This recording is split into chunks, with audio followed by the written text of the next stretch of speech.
This is the Hiking Through Life podcast. We've all been gifted a journey called life. Let's see where the journey leads us today.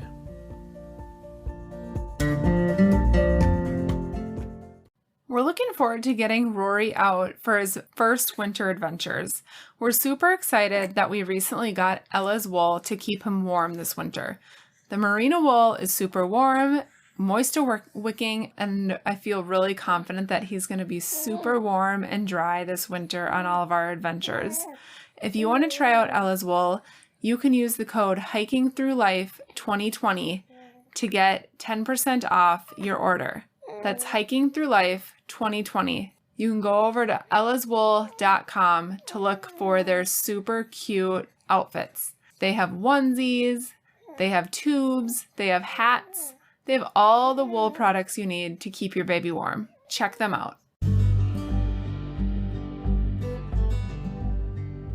Welcome to the Hiking Through Life podcast, where we talk with people who in some way, shape, or form have been influenced by the outdoors.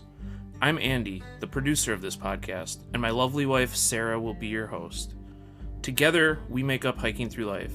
This podcast is all about bringing all kinds of people who are inspired by the outdoors and sharing their stories. We hope that by sharing people's stories, it inspires others to get out and live a more meaningful life. Tune in every week for new episodes, or better yet, subscribe to the Hiking Through Life podcast on your favorite podcast provider. If you enjoy this podcast, please share it with others. Also, if you have a story to share or know of anyone who might be interested in being a guest on this podcast, head on over to hikingthroughlife.net/podcast and get in touch with us. If you'd like to support Hiking Through Life, you can go to hikingthroughlife.net/shop. We have t-shirts, water bottles, and we recently added stickers to the shop. Use the code podcast at checkout and receive 10% off your first order. There are other ways you can support this podcast as well. You can check those out at hikingthroughlife.net/support. Also, be sure to sign up for our email list. You can do that by heading over to hikingthroughlife.net. Enter your email address and click subscribe. There's no commitment. You can unsubscribe at any time. As part of our email list, you'll receive our monthly newsletter. We'll also be sending out any promotional codes for Hiking Through Life gear. It's an excellent way to follow Hiking Through Life's journey. Now sit back and enjoy this week's episode. In this episode, Sarah had the pleasure of interviewing Eli and Kelly Pyke, filmmakers of the Far Green Country. Sarah talked with them about a month ago, and since that conversation, their new film, The Far Green Country 2 at Road's End, has been released. You'll hear them talking throughout the interview about the anticipated release date, but it is out now, so you can go find it at Amazon Prime. As of the release of this podcast, it is free for all Amazon Prime users to watch. So if you are not subscribed to Amazon Prime, you can sign up right now. If you go to the link in the description of this podcast episode, we have a free 30-day trial. You can click that link, start your free Amazon Prime 30-day trial, and you can go watch The Far Green Country 2 at Road's End. You can also find more information about the video at thefargreencountry.com. Now here's Sarah's interview with Eli and Kelly Pyke. Welcome to the Hiking Through Life podcast. Today we are joined by Kelly and Eli Pyke. It's no doubt that parenthood and marriage have challenges. After struggling through some tough years, the family knew they needed something to recenter themselves. After leaving their home in 2015 and living in an RV with their toddler for a year, they found happiness. A documentary called Far Green Country was created by themselves to capture their journey. We are here today to hear their journey and see how the family has grown and see what the next steps are in filmmaking. Welcome to the podcast, Pyke family. Hey, thanks so much. It's great to be here with you. Yes. So tell us about your backgrounds back when you lived in the house and what kind of led you to doing this whole journey and adventure. Yeah, well, we got pregnant and we'd been married, gosh, how many years? 5 years. 5 years, yeah.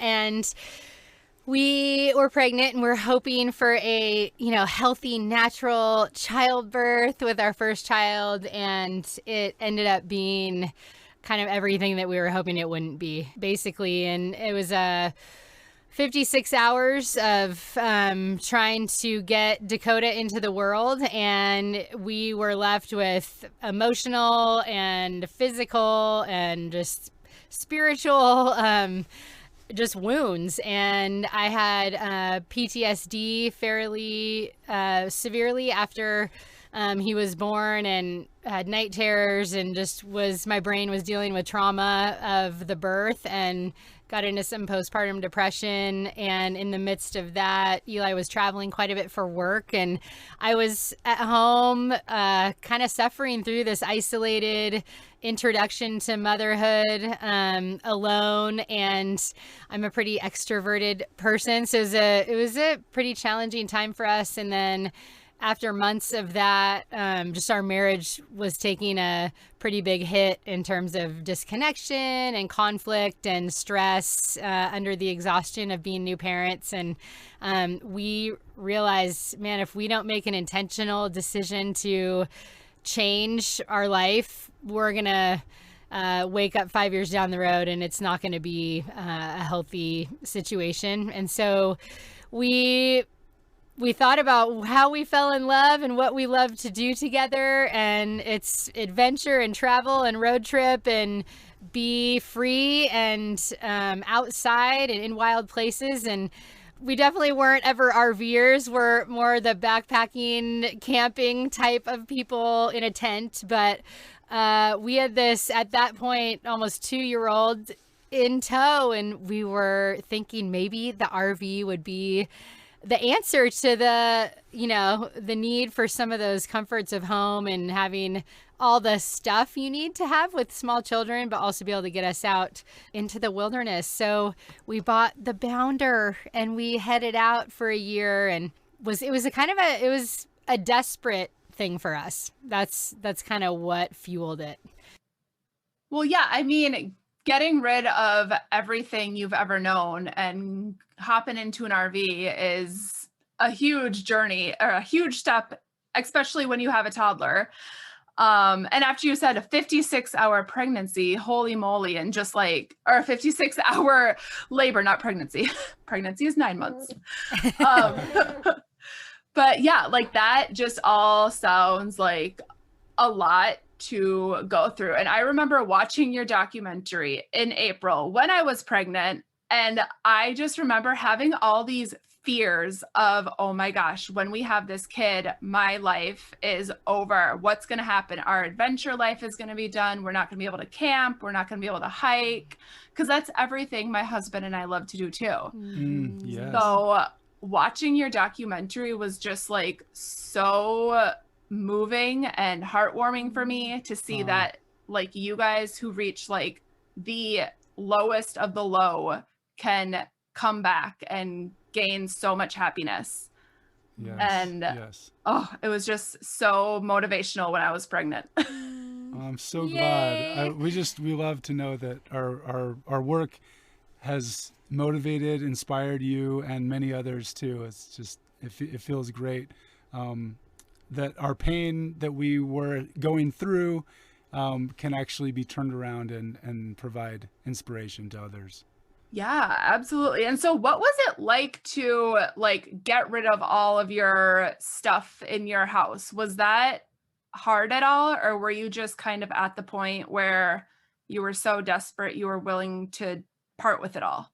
Yeah, I'd say that for me, there definitely was a bit of nostalgia in leaving the habits and rituals that I'd sort of built, and my office and the trail that we had out back to mountain bike and run on.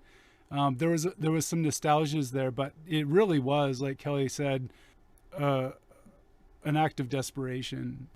And I think to add to what Kelly was describing in the beginning, our living situation before we went on this trip, we had a nice 3-bedroom, 2-bath home in a really, kind of beautiful little neighborhood. And we had our 2 cars, our Subaru and our Tacoma, our outdoor vehicles. And but it wasn't those things that was bringing us happiness.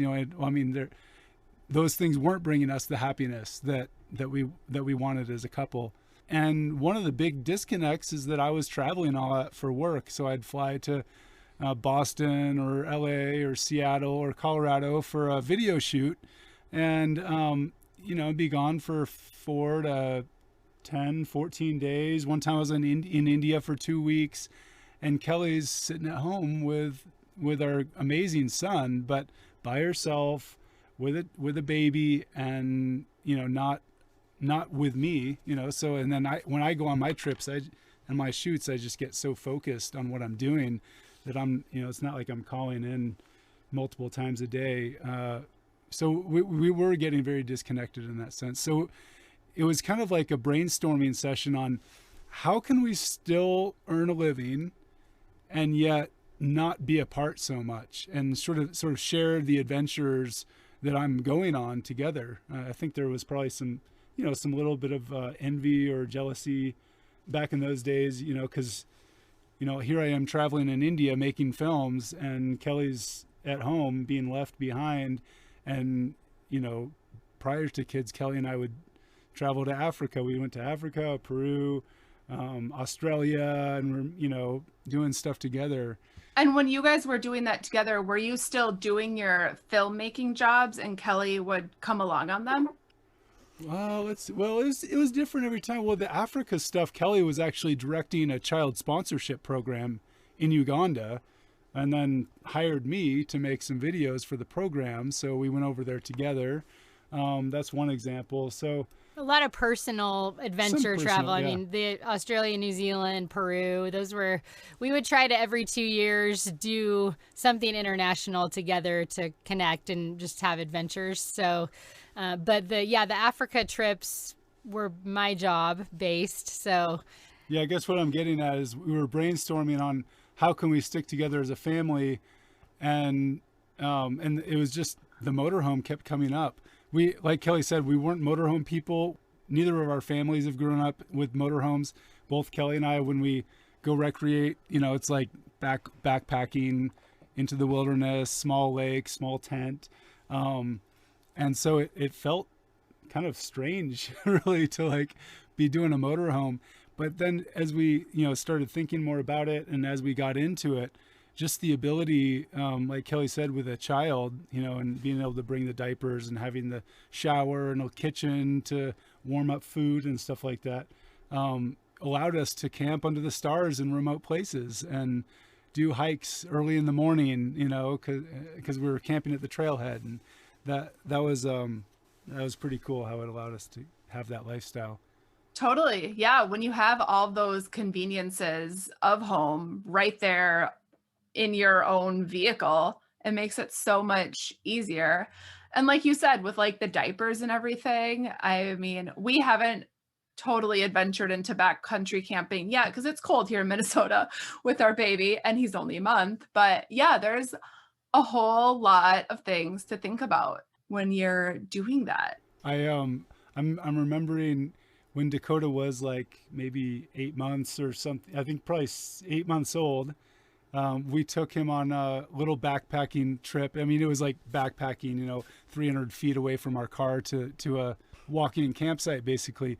But we did it. We carried in our tent and our bags, food, and, all this stuff we would take backpacking, and we're, putting him to sleep. We get him to sleep, and then he's up 5 times in the middle of the night crying for whatever, nursing, or he's cold or whatever, and the cry of a baby is echoing out across this beautiful serene lake, and we know there's other campers too around, and it's just like this. Even we can do this, but it just is not working. Like, we need some walls separation, so that we're not those people, and we tried to do the backpacking thing with the kids, but man, it definitely is much easier with much more practical, I'll say, with the motorhome. Oh my gosh. Yeah. And so when you guys started this, your child was 8 months, you said? Like, is that when you went into the RV, or was he more of a toddler? No, that was our first backpacking trip. He was two and a half. Okay. And so was your plan to get in the RV and just like live in it for as long as it took to find happiness, or did you have a timeline at first? I don't think we had a timeline. I think we had rented our house out for a year, so that was kind of our initial time frame, and then we had a few jobs, so that kind of allowed us to plan our routes. But we knew that we wanted to focus our kind of home away from home in the national parks, because we just have always loved the national parks and the beauty and just the unplugging from everything. And so so we kind of just based our plan around going from national park to national park as we journeyed from place to place where we had some work, so that we could continue to, financially pay for gas and food and stuff. So, but I don't think we had like an end date that we were going to end it. No. We really didn't. All our plan was, when we left our house, was we knew we had to be in Colorado from Oregon in like 2 or 3 months. Few months. And that was for a job? That was for a job that I had, that I was previously going to fly to and leave Kelly for 2 weeks alone with the kids. So that was kind of the impetus of like, okay, we know we have this shoot coming up in 3 months. How are we going to, if we buy a motorhome now, we could start this thing and it might crash and burn, and, we might be canceling after a few months. But, we just kind of set out thinking we'll just do this until we decide not to do it anymore, almost. I mean, I thought it was going to be for like a month or two in the beginning, thinking this might not work. And then toward the end, I was actually surprised that we were coming off the road. But it made sense under the circumstances. Right, because if I'm remembering correctly, the first documentary, I know you guys have another one coming out, but the first one, that whole documentary, you only had your son at that point. Yes. And it was the end of the documentary where you learned you were pregnant with your second one, correct? Correct. Yeah. So we got pregnant we left, I think, in May on that one. And that's of 2015. This was 15. Yep. And then we got pregnant in like right around Christmas. We found out in January of 16. And then I was pregnant the first trimester plus a little bit until May again, right? Was it May? Yeah. So I was getting, bigger and more uncomfortable sleeping on the fold out couch. And, but we spent the first probably five to 6 months of the pregnancy on the road. So, and then we realized we just needed to come off the road to get, medical care, and just prepare to have our little girl. So that's when we moved back into our house and sold the Bounder, and that was the end of the movie. Okay, so that was the end of that documentary. So was it your intent to create a documentary about this RV journey, or did that happen after the whole fact? It happened afterwards. So when we left in the motorhome, it really was like, let's just try to keep this train going, I think there were moments throughout the journey where we did interview a handful of 3 or so travelers that we met who were just really inspiring, and we thought, man, we're out here, we're meeting these cool people. I got to just like get a little interview with them. I don't know, where we'd use it or how it will, if anyone will ever see it, but it's like, we're only doing this once. We got to film some of it. And I had sort of turned to doing some video journaling instead of, writing in my journal. It just seemed to flow a little bit better. So I did like 2 or 3 sessions where I'd sit down with my camera and just kind of like free form talk about what we're doing and how it's going and stuff. Not necessarily to make a documentary out of. When we finished the trip, and really it was 6 to 12 months after we got off the road, it just felt like, wow, what we did was epic. Like, we got to do something with this. And so we started, editing it into a rough cut showed it to some friends thinking, oh, they'll probably just say like, oh, cool home movie, you know, but we got such incredible feedback that it was enough sort of momentum to carry through with it and finish it off as a film. And so was it like it's a self-done documentary, right? Like there's no like big, what am I looking for? Like there's no like big names behind it. It's all just you guys doing it. It's just us. Yeah. Yep. I do video and film production for a living. I do this kind of stuff for other people, you know. And it's amazing to like be able to do it for our family and sort of have the, you know, the platform to speak and share our lives. But yeah, there's no studios or anything like that behind it. And what year did that documentary actually end up being finished and going out for viewing? It was a year and a half ago that we released it. So that would have been 2018. Spring of 2018, it launched on online VOD platforms. Fall of 2017, it was in film festivals. So we finished the film, editing it in spring of 2017. Awesome. Well, yeah, I mean, I was so moved by it. So I hope a lot of other people were too. I hope you guys got amazing feedback about it. And I'm sure you did because you went on to make another one. So you guys moved back into your house, and like during that whole time you were working on the Far Green Country documentary. And then at what point did you decide to go into your RV full time? Because you are in your RV full time now, right? Yes, we are. We are. Yeah, we sold our house actually last year, and we are full time, and we've got our 2 kiddos, our dog and our cat in here. we are on the road. So yeah, and this is, so I'm trying to think of, I think we kind of just fell in love with the lifestyle of being unplugged from the madness of the pace of our culture and unplug from technology more and being in wild places and beautiful places. And we realized how powerful it is to live just a different lifestyle, you know, and it lined up with our values and just kind of our priorities. And I think after being at our home, Isabel was how old? I mean, we bought another motorhome. I think we've had 5 motorhomes now. Like we've bought and sold, tried out different kinds, class A's, class C's. We did one travel trailer. Didn't like that because with the babies, it was so hard to like change diapers and get snacks and stuff when we were all packed in the truck.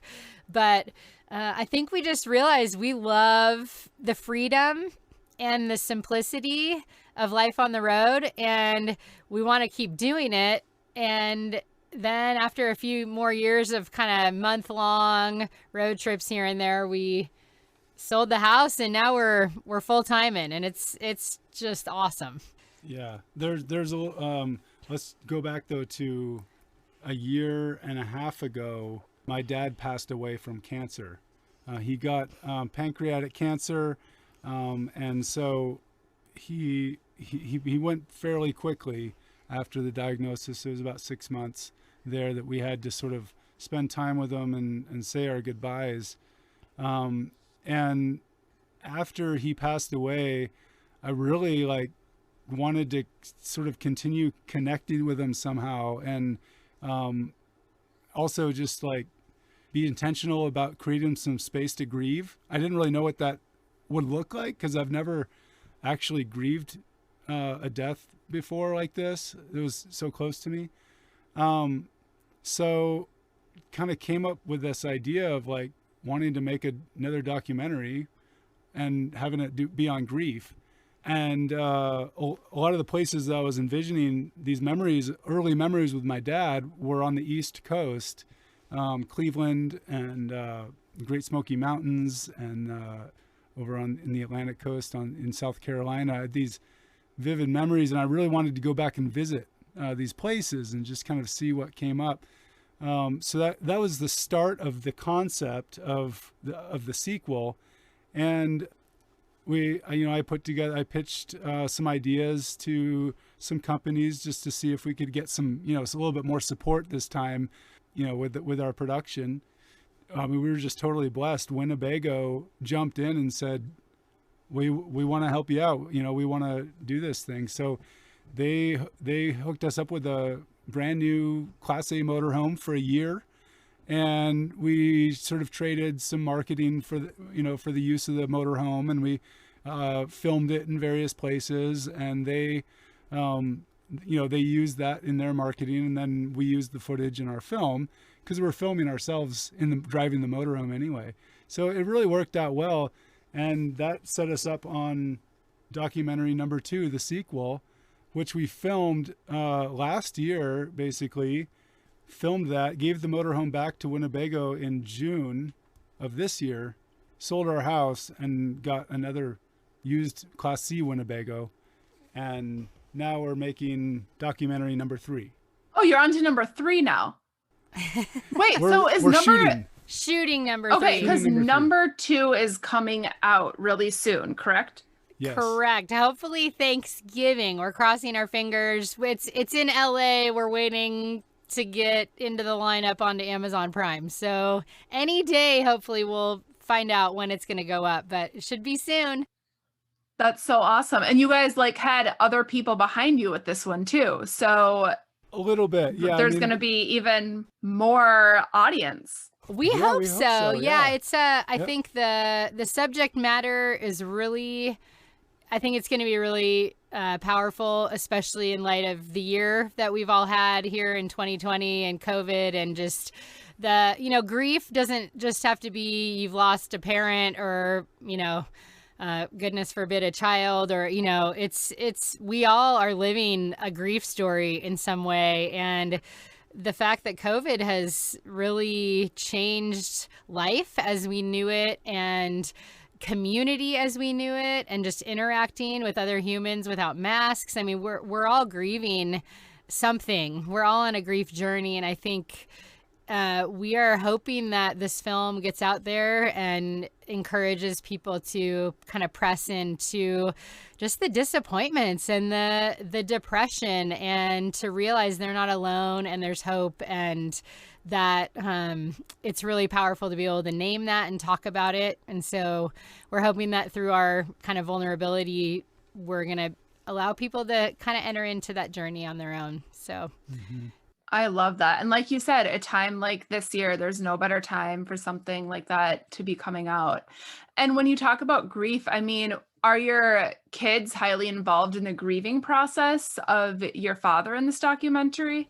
I wouldn't say highly involved, but there are some really sweet inclusions of Dakota mainly, as he's able to communicate just a bit of what he's going through. So they're definitely involved.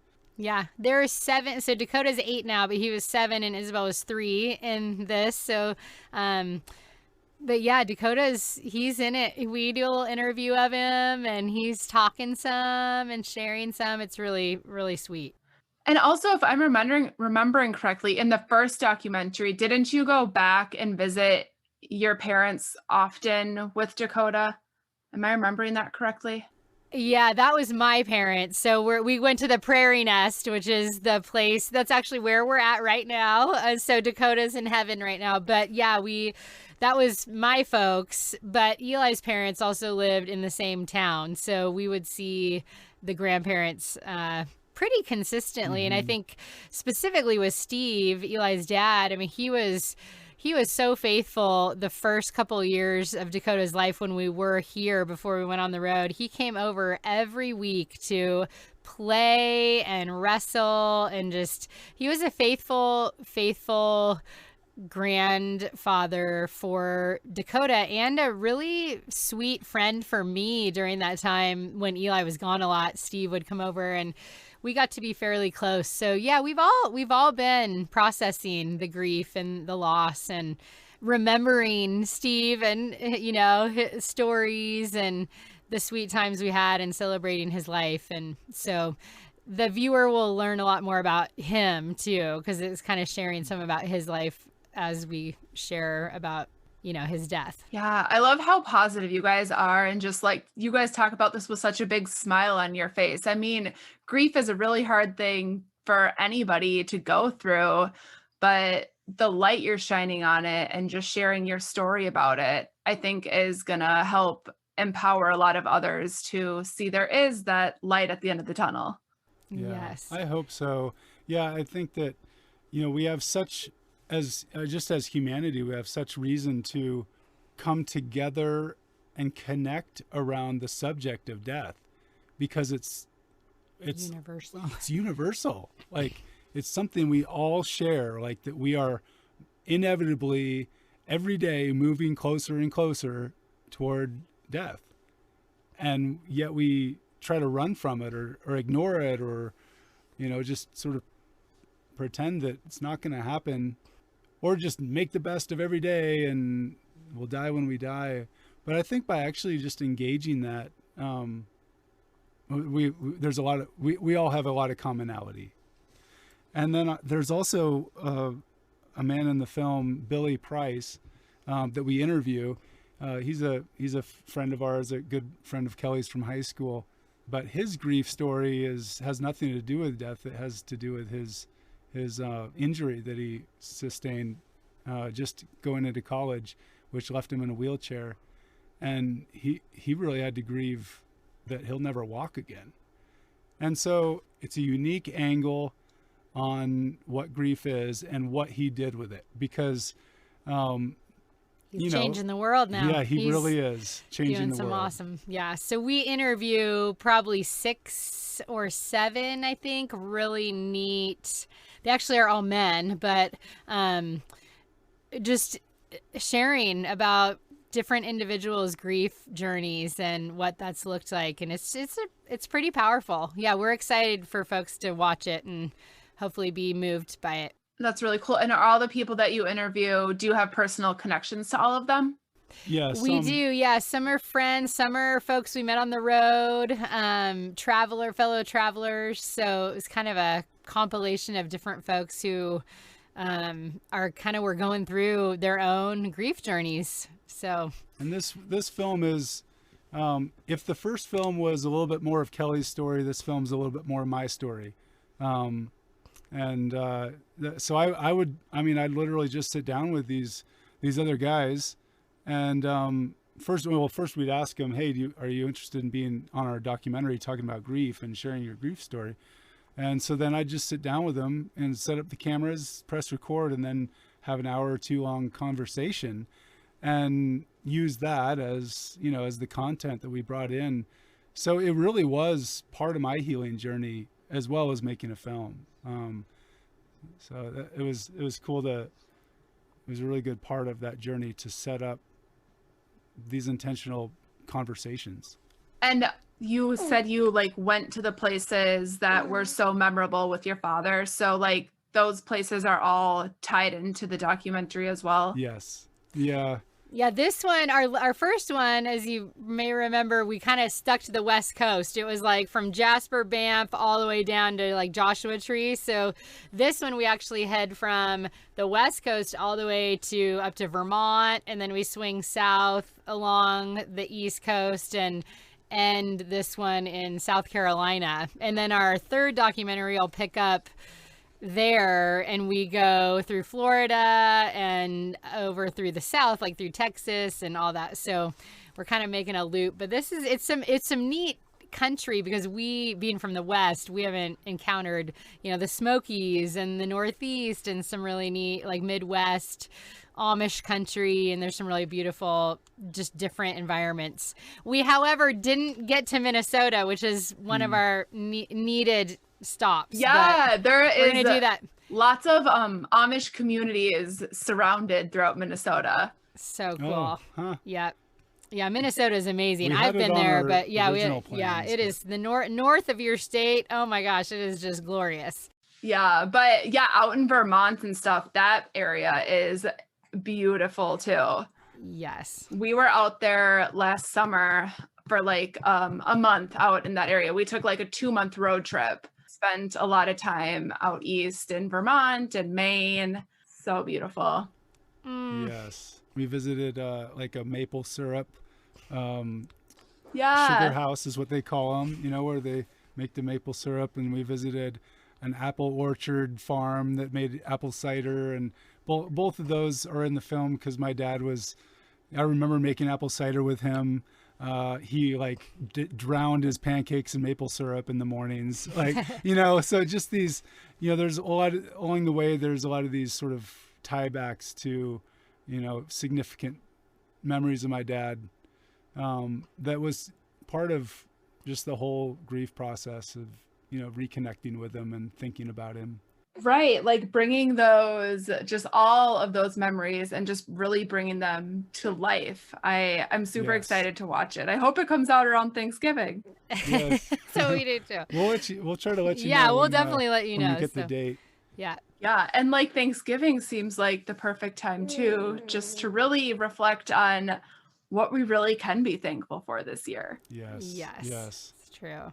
And to not take for granted the last moments that we have with people. I mean, especially like with, in our generation, our parents are getting to that age where we're going to be saying goodbye to them if we haven't already.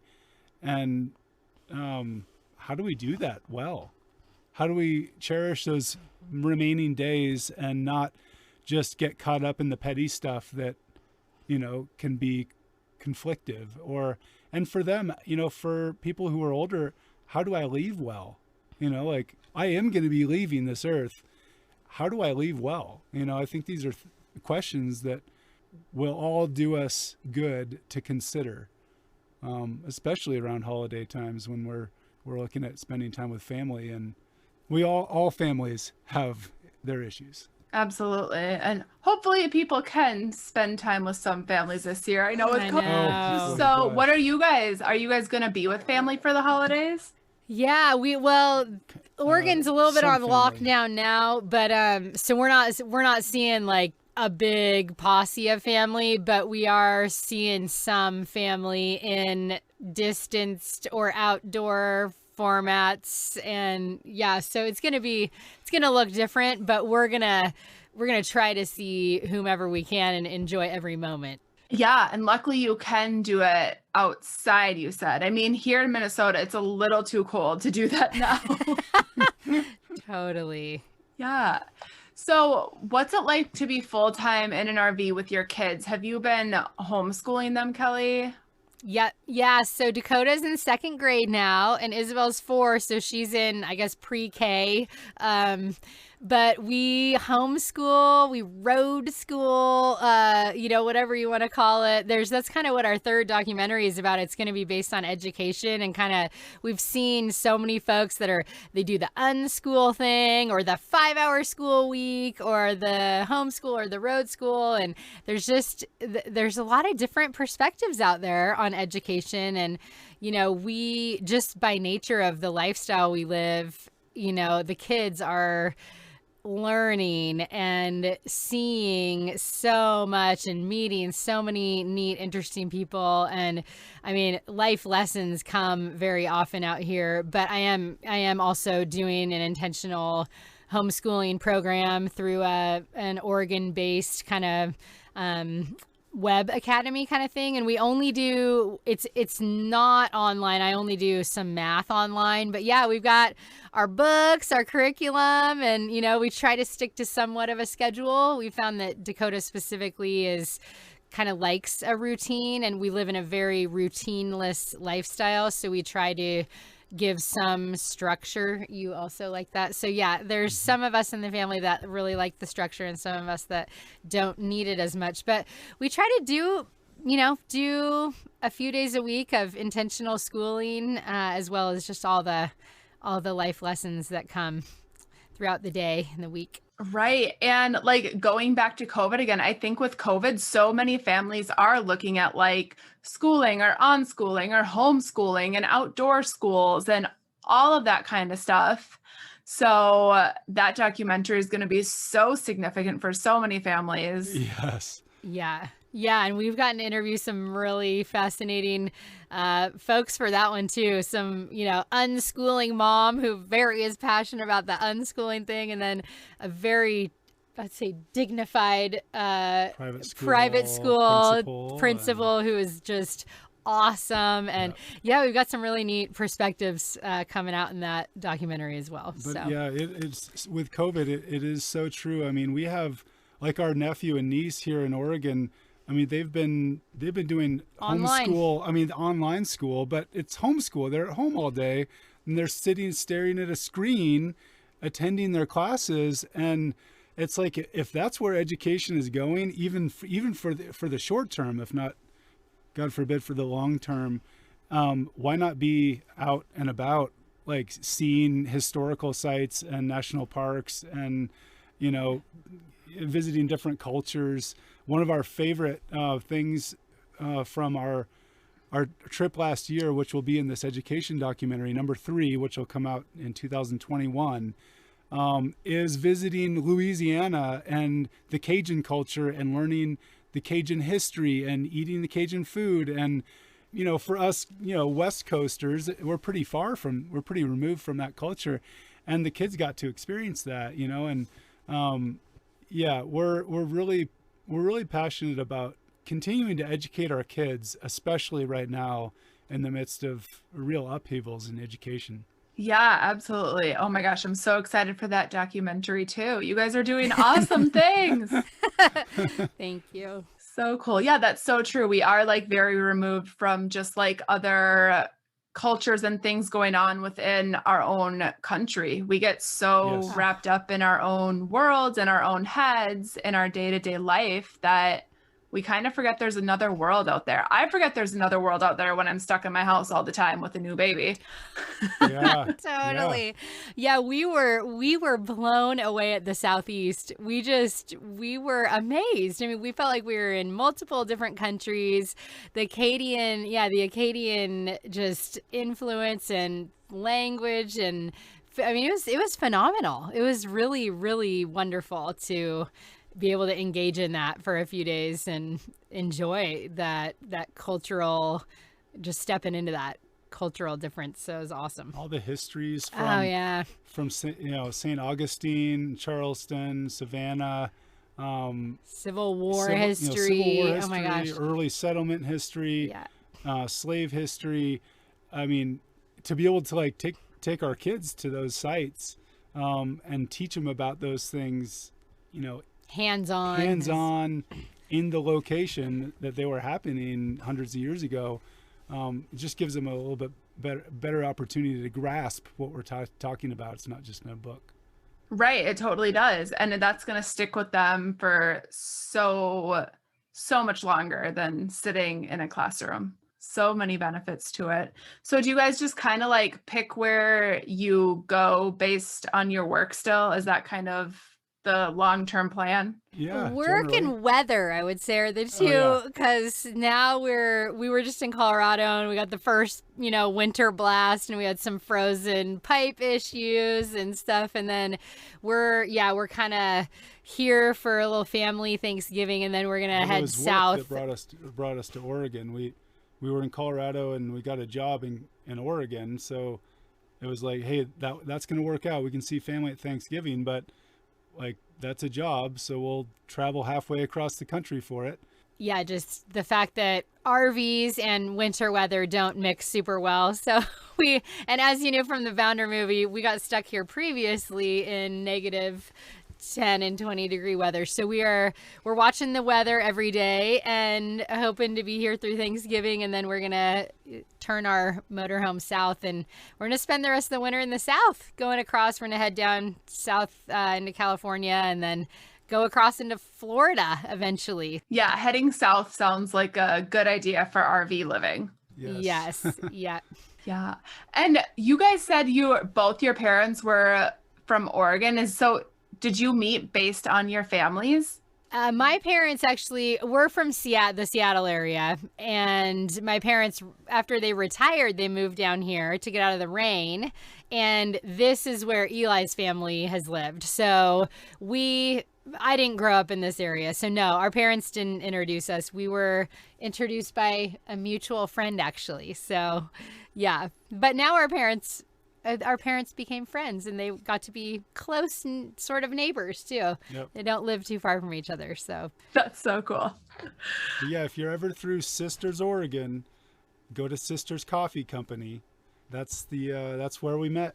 that's where we met. Yep. At a coffee company. Oh, awesome. Treated her to coffee? She treated me. I She actually was- worked- She was my barista. I was working there, so yes. And his best friend's family had owned the coffee shop, so I didn't know that I was working with his best friend and his wife, and Yep. then they wanted to introduce us. So yeah, that's how it all began. It is. The coffee.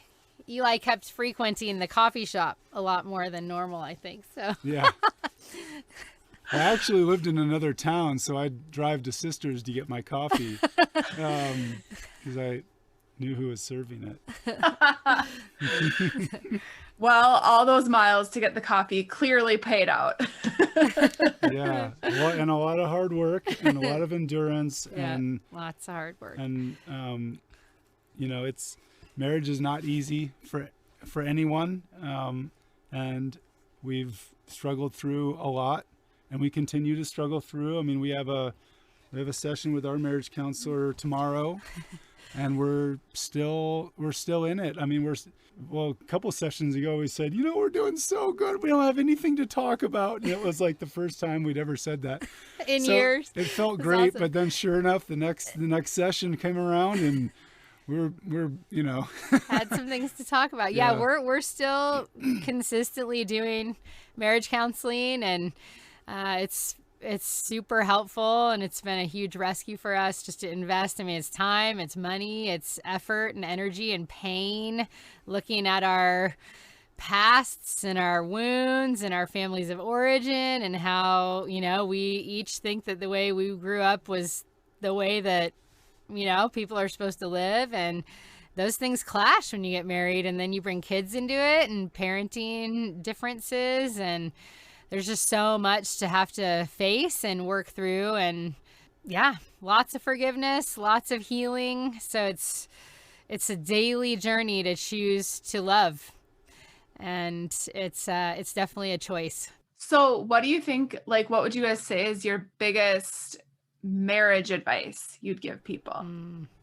Oh, a couple of the ones just off, is keeping short accounts. I mean, it's, we are not perfect people, and nobody is. And there are so many little things that just different temperaments, different communication styles and styles of relating. And it's so easy to hurt each other without even knowing it, or miscommunicate without trying. And if you hold grudges and those things start to boil, inside, it's just going to lead to bitterness, resentment, and it's just going to be really toxic. So I think, quickly apologizing, asking for forgiveness, and, learning from those mistakes, and trusting the other person's heart is huge. Because I think for us, I'm an extrovert, Eli's an introvert. I'm a 2 and he's a 5, and he's in his head, and I'm, all about people around me and making sure. So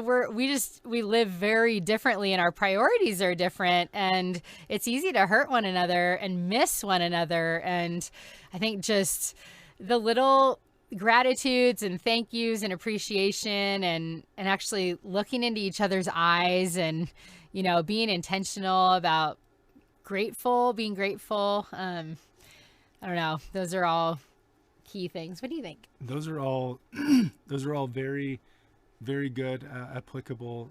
I'm gonna go with the ring is the reminder that I've made a commitment for my whole life. And I think that perseverance is maybe one of the biggest key things to stick with throughout marriage.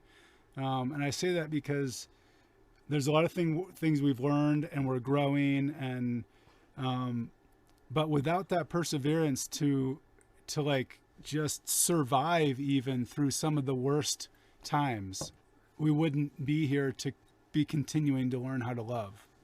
And I think that just, when we get married, we commit, and we commit for a reason. And it's not just just to say nice words. It's because Marriage is hard. really, really hard, and we need to commit in order to succeed. That was super powerful and super beautiful. I think you guys have a marriage counselor career in your future. God. But yeah. That's awesome. Yes. Yeah, it's so true. Marriage is hard. We've only been married for 3 years, but yeah, you learn things every single day. And like you said, when you bring kids into the mix, that's like a whole other thing that you navigate. And I mean, as you see right now, ours is only a month old, but we have a whole journey ahead of us of learning and parenting. And what's your biggest parenting tip? Oh, man. I think patience is huge. It's so easy for us as parents to expect our kids to be living our pace on our, agenda, and just to play and slow down and be patient and be intentional. It's just huge, Similarly, I would say practice getting on their level often. And it's something I, have to tell myself and remind myself a lot.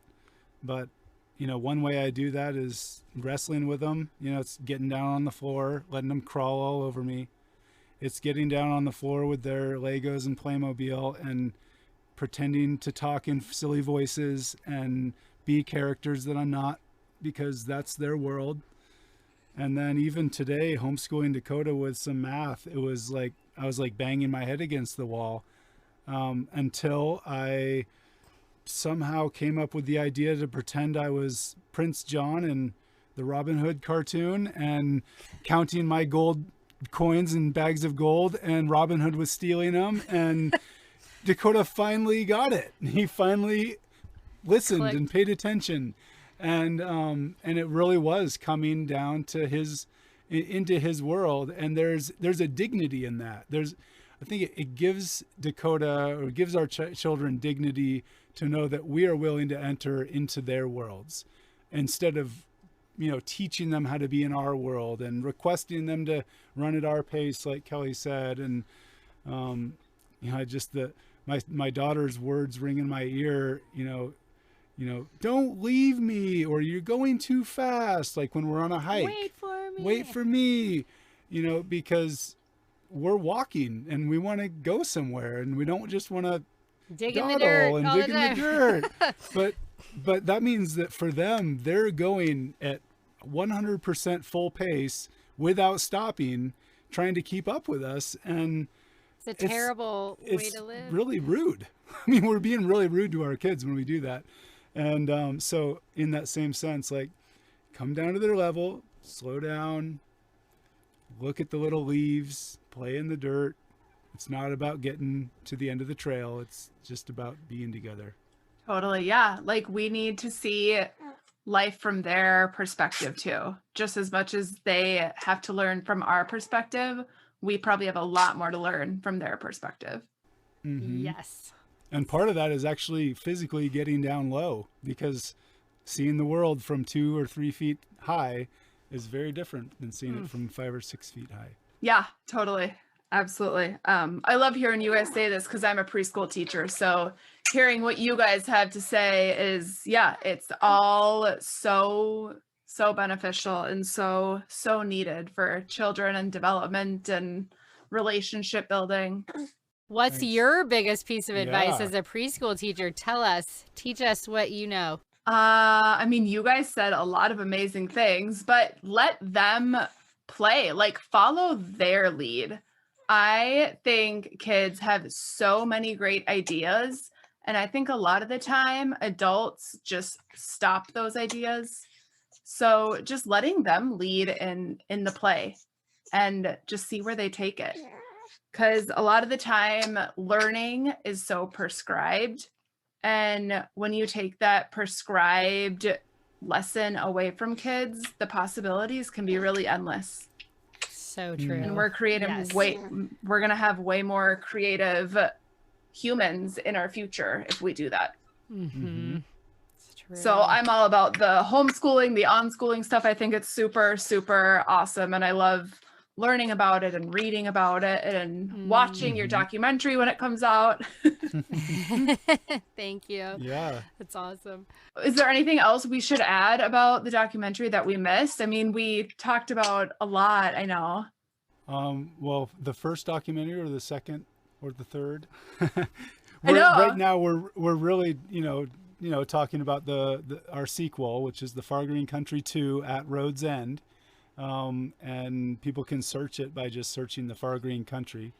One little note is in your intro, you said Far Green Country, and it is the Far Green Country.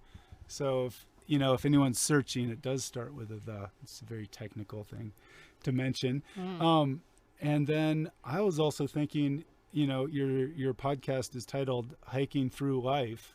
And we've talked a little bit about hiking, but I almost want to ask ourselves a question about hiking. Oh, okay. Go for it.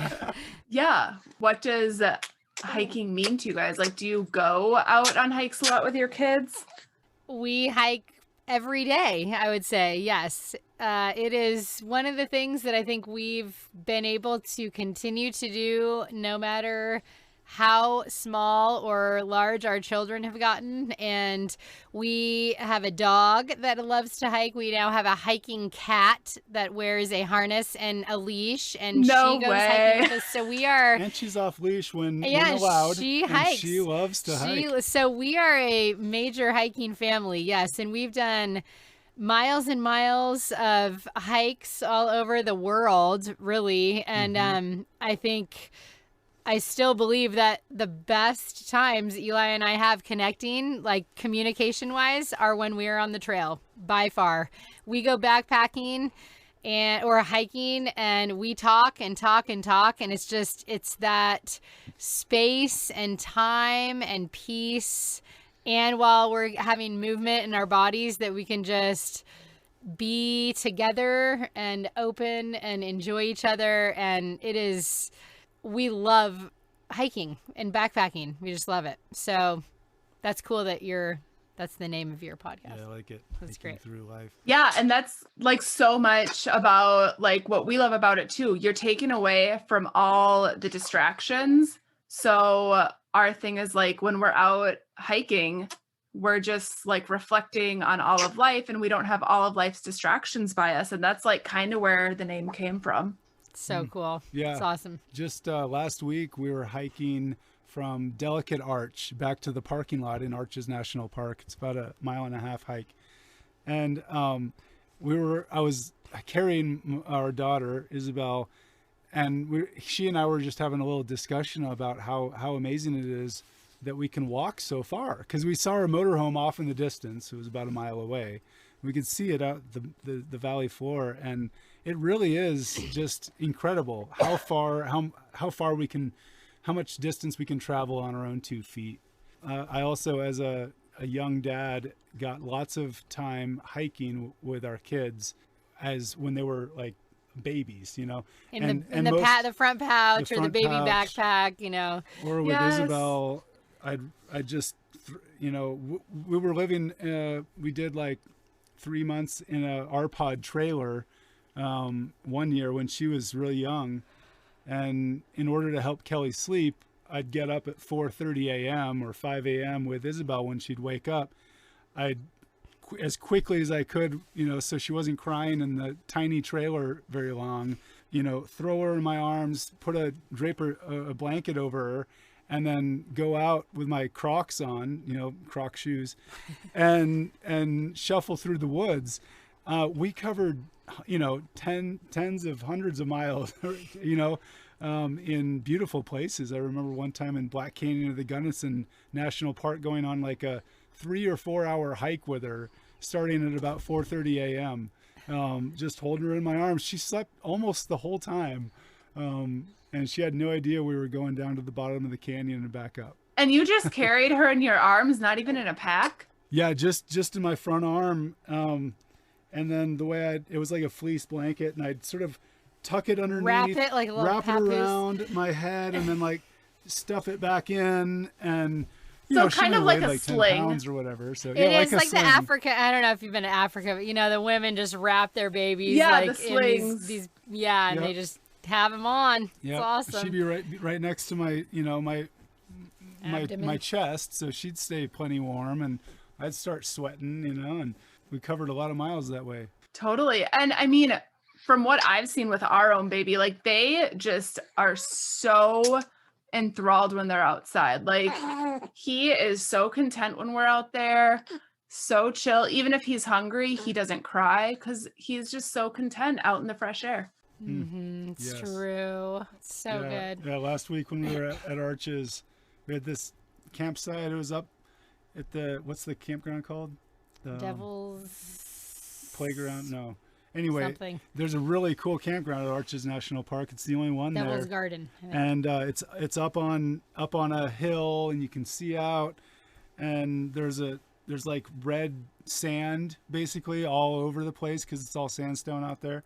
And the kids get out with their trucks and their shovels and play for hours, you know, in the sand, you know, like making roads and everything. And it's just we love to see them finding creative play outdoors, you know, and not needing to be entertained by a screen. Screens. Yeah. Even though we love making film, we don't subscribe to a whole lot of watching. Yeah. How do you think the filmmaking has affected your kids? I mean, do they realize that they're on film and that it's being turned into a movie that other people watch? I think they know, and they've seen. I mean, they've actually helped. I mean, when we watch kind of to do final edits, they get to have input. We appreciate. I mean, Dakota will say, I don't want that in there, Mama or Dada, and we'll take it out because we want to honor and respect because they are in it and this is their life. I don't think they'll fully understand what it means until they're older, you know, and we hope that they love that they have these amazing memoirs of their lives and their childhoods. It's something that we're careful about, I think, just in terms of social media and other things. Like I want to make sure that we're continually checking in with them about their just level of comfortability about being on film and being on Facebook on a photo or whatever, and if they ever feel uncomfortable about it. And you know, we obviously have boundaries with that, but if they start to feel like I don't want my life out there like that, we're going to respect that. Absolutely. You know, I think we've learned that vulnerability begets vulnerability, you know, and for us to take the first step and be vulnerable about our story, it's led other people to connect and kind of look in and be vulnerable as well. And so that's our hope with these films, and just having some, you know, life-giving media to consume instead of all the just dark and horrible things that are out there. So that's what we're hoping to offer people. But yeah, we want to protect our children as well and make sure that they feel safe and secure.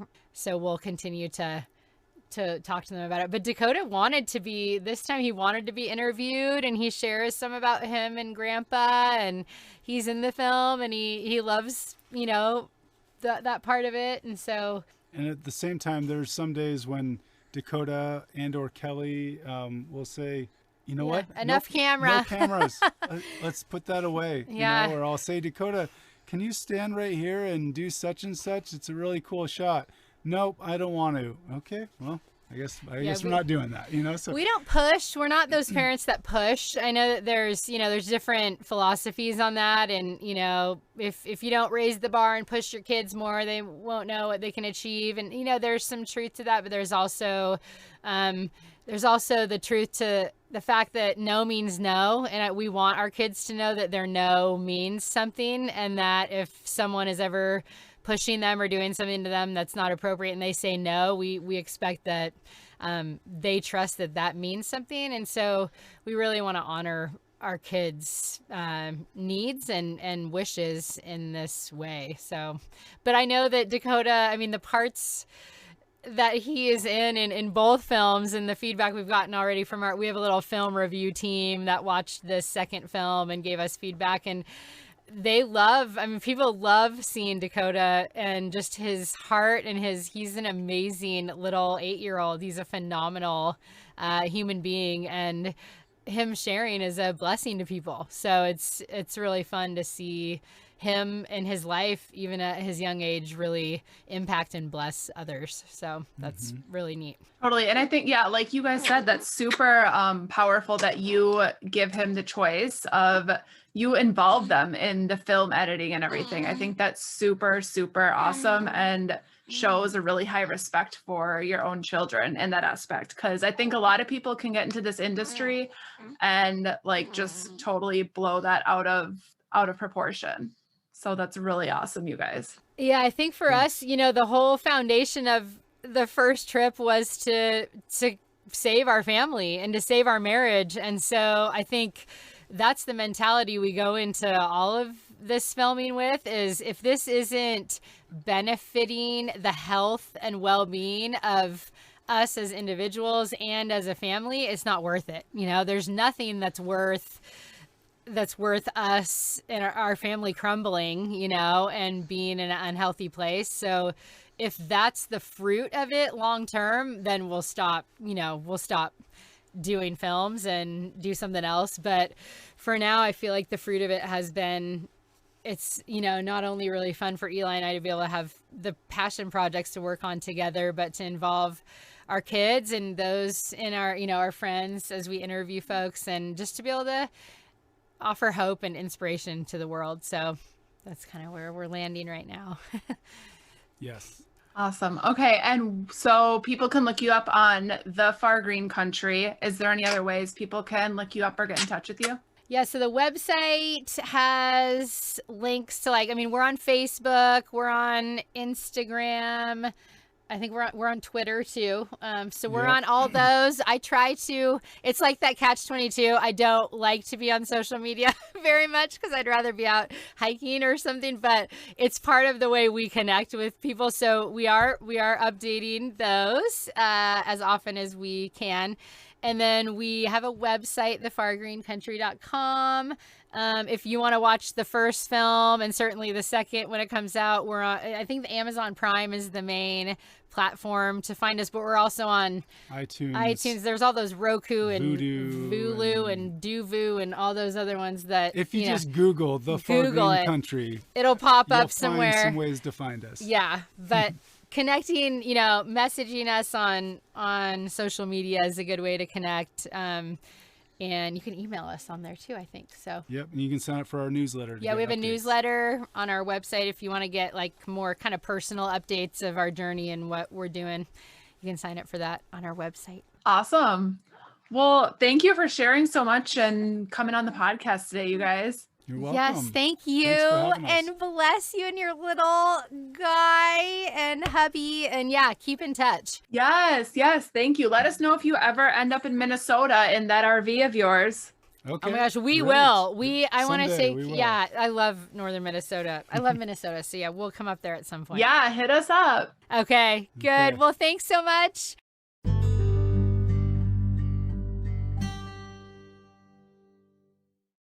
We've loved doing this podcasting journey. We love bringing awesome guests on. We love seeing that people are listening. And we're really, really grateful that this is hopefully inspiring other people to get outdoors. Yeah, and as part of our mission at Hiking Through Life, we really want to help support others in continuing their journey or starting their journey into the outdoors. So as part of that, we have plans for future episodes to address some listener feedback. So if you have questions about backpacking, hiking, adventuring outdoors, let us know. Email hikingthroughlife@gmail.com and submit us your question or topic, and we'll possibly address it in a future episode.